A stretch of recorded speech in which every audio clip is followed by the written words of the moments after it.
Hello, Onyx friends and families.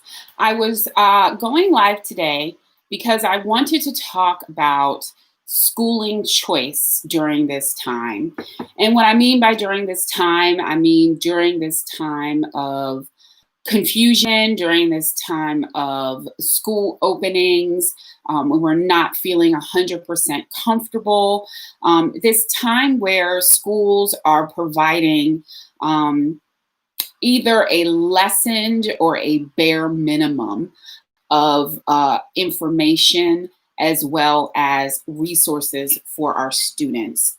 The question as an education specialist I get asked the most has so much to do with what are my kids going to do? How am I going to be able to give them everything that they need to be successful?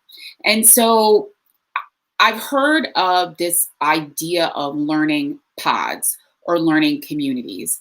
And so with those learning pods and one of those learning communities, I've gotten tons and tons of questions from, concerned parents, caregivers, teachers of like, exactly how do you pull one off?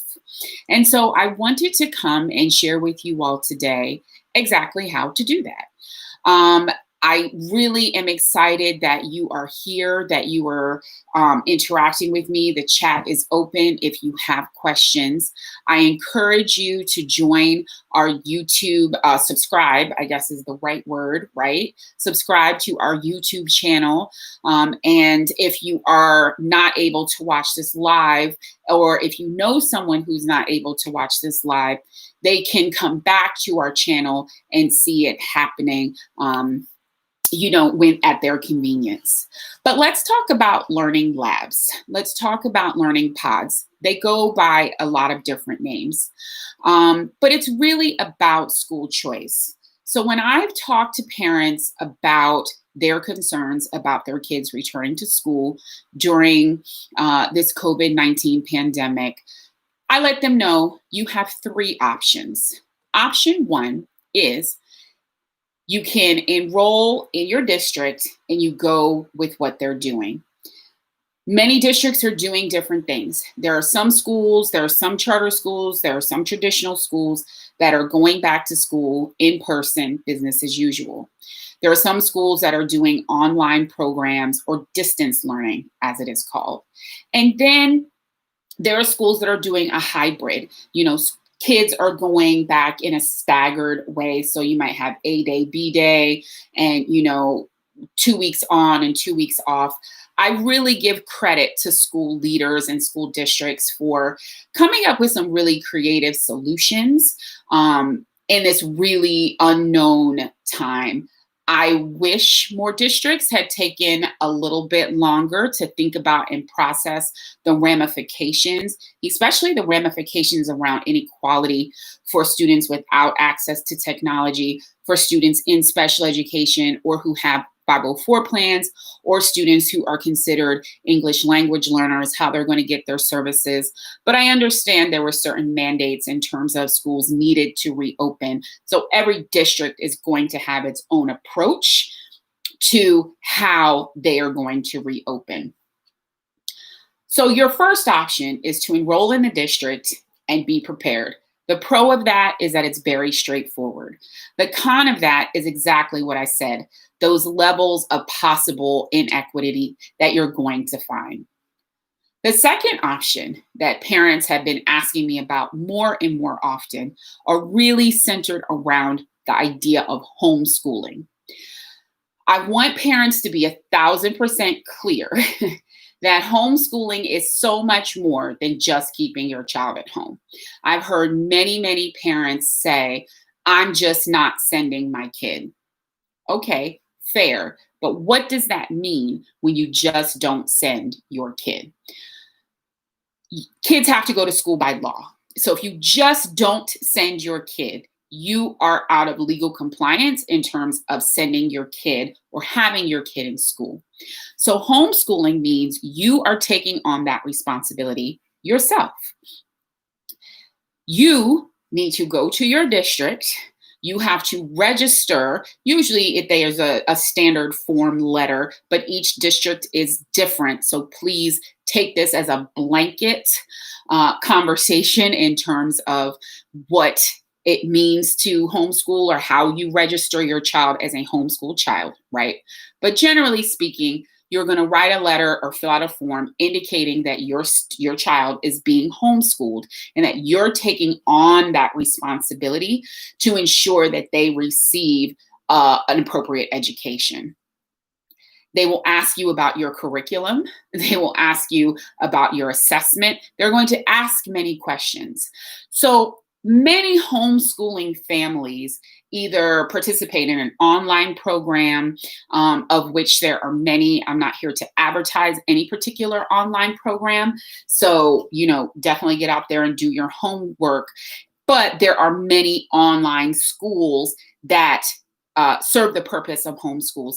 Some homeschooling parents buy their own curriculum.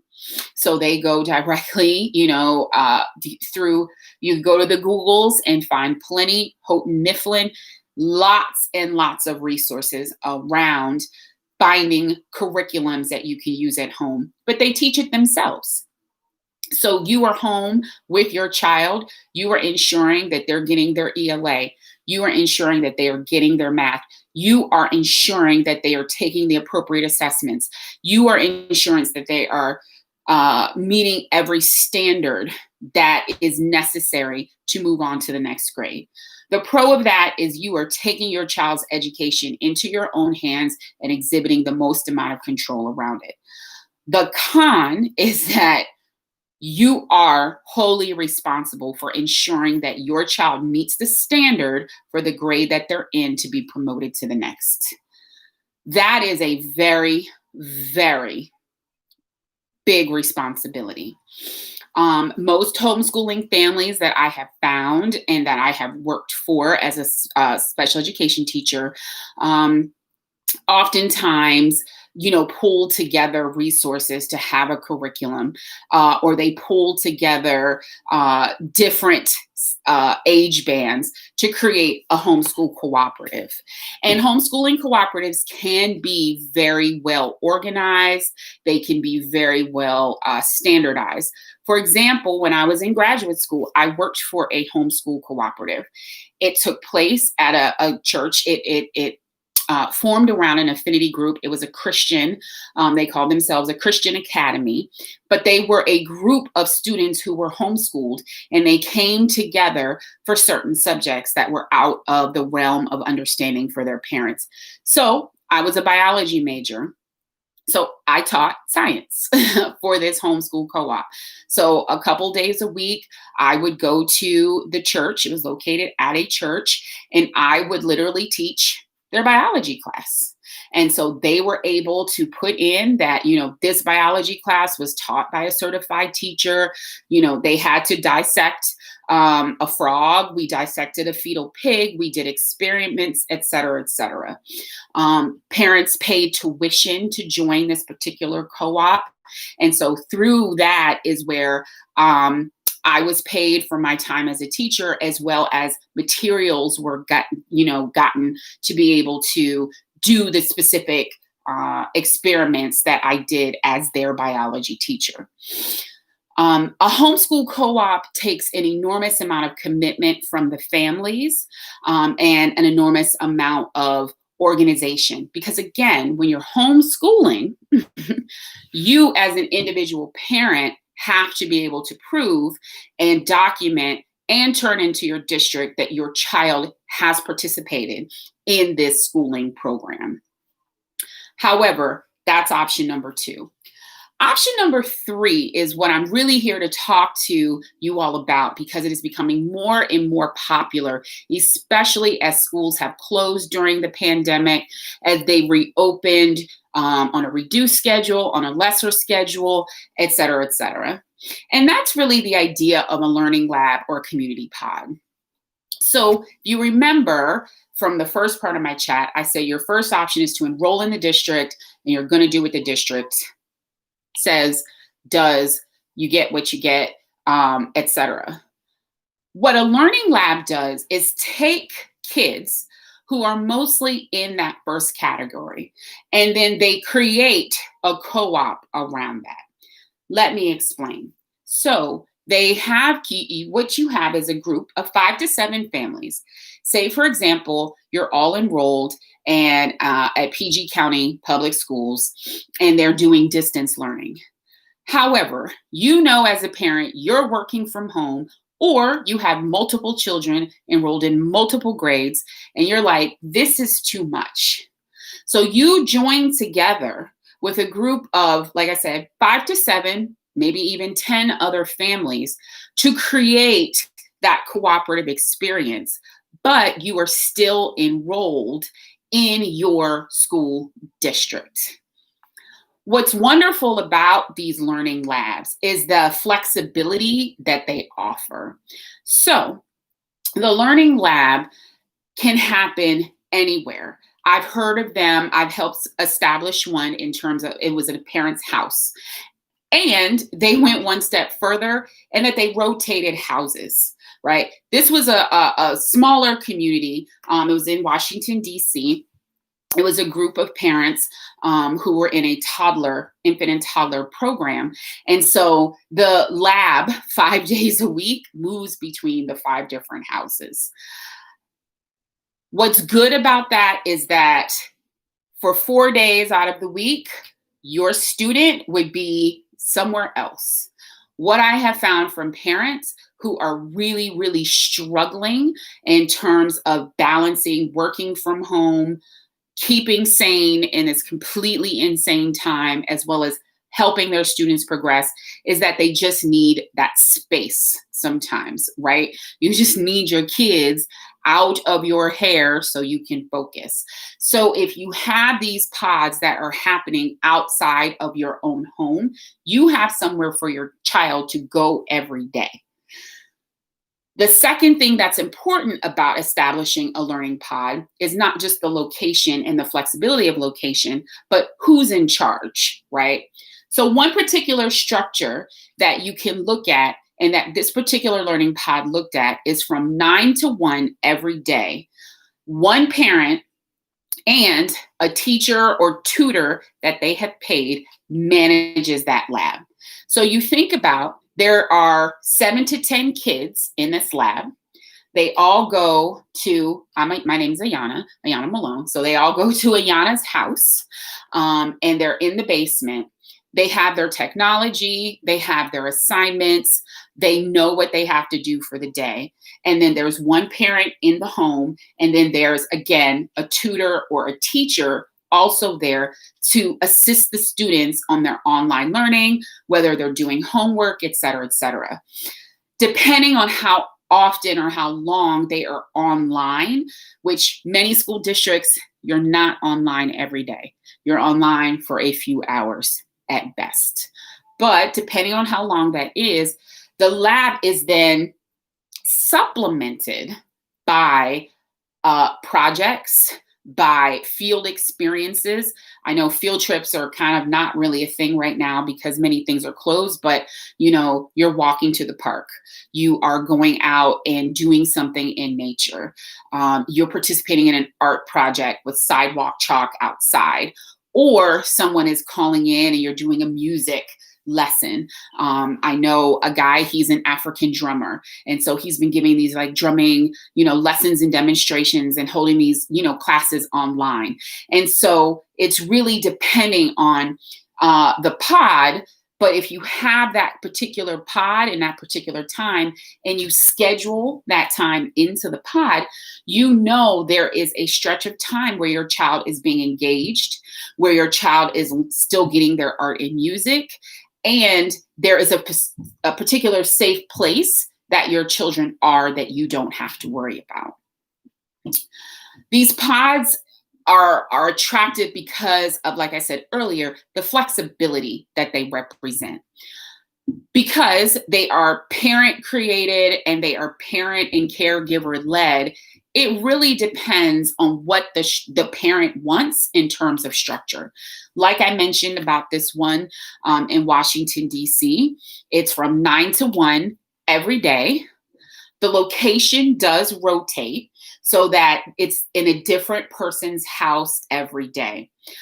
Temperatures are taken as soon as the students come in, and then you're keeping the space very intimate so that there's not a lot of question around, kind of transmission of COVID or the coronavirus.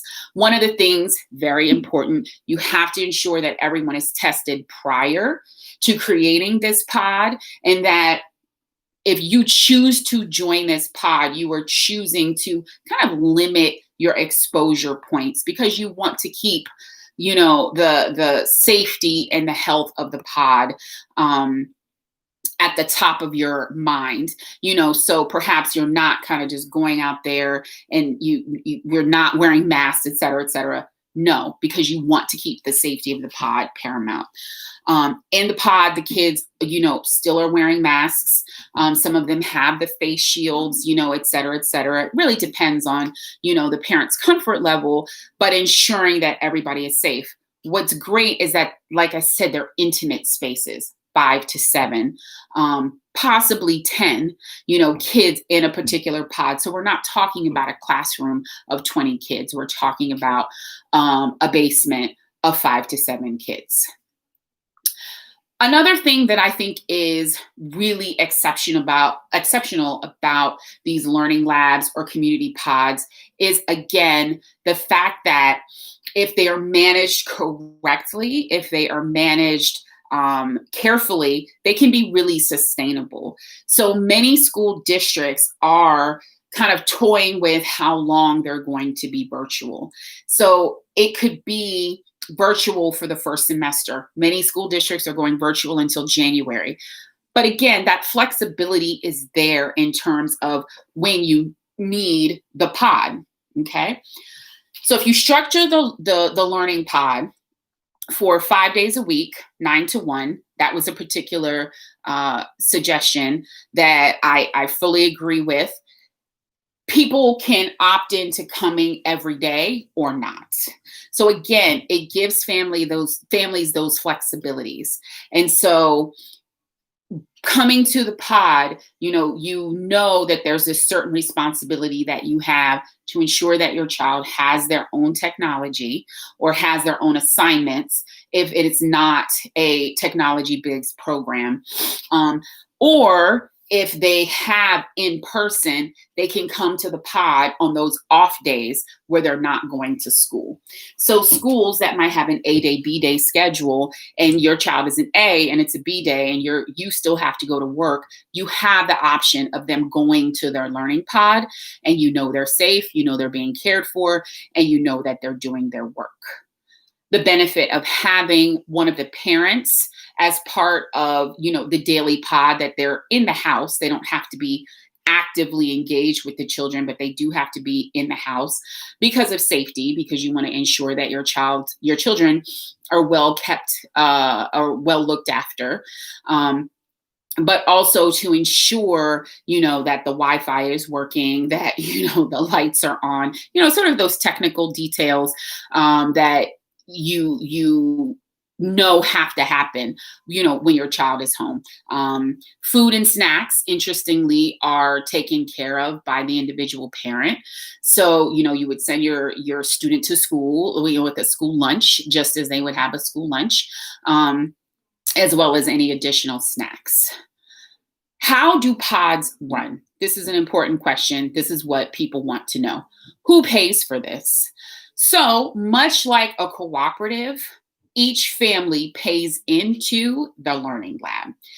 I've seen learning labs where tuition was as low as $100 a week. I've seen learning labs where tuitions were as high as $500 a week. It really depends on the structure that is put into place. So every family pays into that learning pod. One of the things that I recommend and have recommended over and over again is that there is a learning pod coordinator. So you could call it a learning pod, you could call it a community lab, whatever you call it, that there's someone designated as the coordinator, because someone has to collect that money and ensure that that money is being stewarded correctly and for the learning lab altogether. So say, for example, you create a learning pod.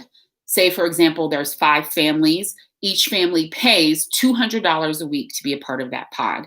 That $200 goes for the teacher or tutor that's supervising the kids learning in the lab. It is going for the materials necessary to run that lab. So many students are online, so they have their technology, et cetera, et cetera. But remember, I said earlier, you supplement it with projects. You supplement it with learning experiences outside. You supplement that with science experiments. You supplement that with making slime and having a good time, or having a cooking project. Those things take money. You don't want to nickel and dime your parents. So that's why you create that fund where people are paying tuition to be a part of that lab. And the learning pod coordinator, or whoever is coordinating everything that's happening, pays those professionals from that money. That money can also go to support the family homes, because like I said, if you're coming in to a particular place, it could be in one person's home, or again, if you want to make it fair, it can rotate around people's homes. It might go towards, Wi-Fi and internet expenses. It might go towards, different utilities. I've seen it done in many creative ways that make sense. More often than not, it's going to pay the teacher and the tutor who's supervising the learning, or it's going to pay for curriculum and materials for those students within the pod. The biggest challenge that I feel like come with learning pods is around the commitment of the families. And so many families at the beginning are super excited. They're very much brought into the idea. They want to be a part of the lab. And 2 months in, they start falling off. Those tuition payments get later. Their kids are not coming as consistently, and things fall apart. And it's leaving other parents in the lurch. So I think one of the things that's really critical when you're thinking about creating a learning pod or a community lab is that you have a contract of commitment. And that commitment states that you will be a part of this for in whatever amount of time.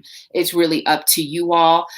You could go semester by semester. It could go trimester. It could go, like I said, as we know, many schools are going to be online or experiencing, kind of these COVID-19 stops and starts, or, different structures until January. So you are committed until January, et cetera, et cetera. But that's so that particular families are not left in the lurch. If they're like, that I don't want to bring them today, well, if you committed to bringing them 3 days a week, you're committing to bringing them 3 days a week.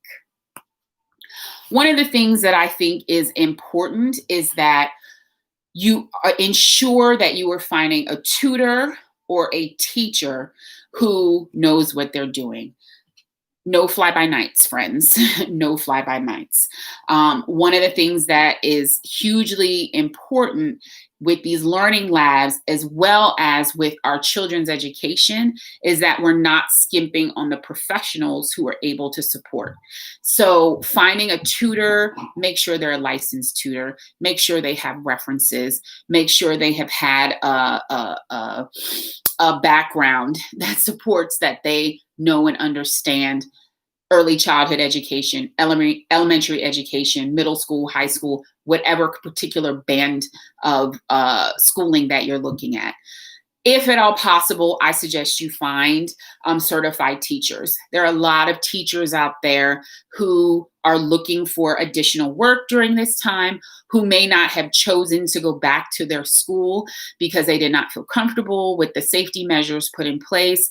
So they're out there and they're looking for something to do in these small and intimate settings.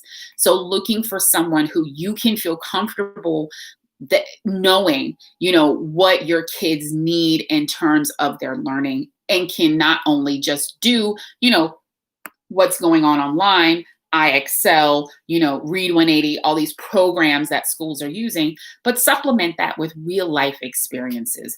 We don't want our kids staring at a computer screen all day, every day.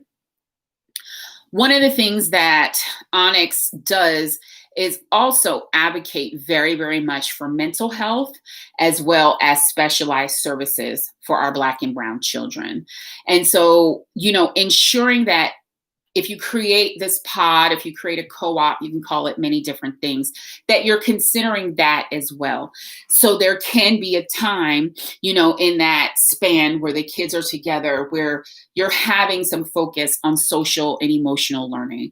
You're having some focus on processing what's going on with the world. You're having some time set aside for kids who may need specialized services, speech and language services, occupational therapy, physical therapy, specialized education. I focused a lot on intellectual disability as well as emotional and behavioral disorders. And one thing that I saw time and time again is that they seem to be kind of the silent services that go missed. When a student, or a child needs speech and language services, they're absolutely a speech and language therapist is there. But if a child has an intellectual disability, an emotional disability, or on the autism spectrum, that takes a level of specialization that is not always found. I got a question, any tutor references? Sure. I know a lot of different tutoring options. There's a company, it's called Tutor Find. That's a really big one in terms of being able to provide tutors that actually come to the home. I know of another one, Jasmine Roan. She actually works in Baltimore, Maryland. And if you want to, at the end, I'll give you my email address and I can email you some other resources in terms of tutors who are able to support this type of work. But again, it's really important that you find someone who you can trust that is going to provide those educational services that our students need.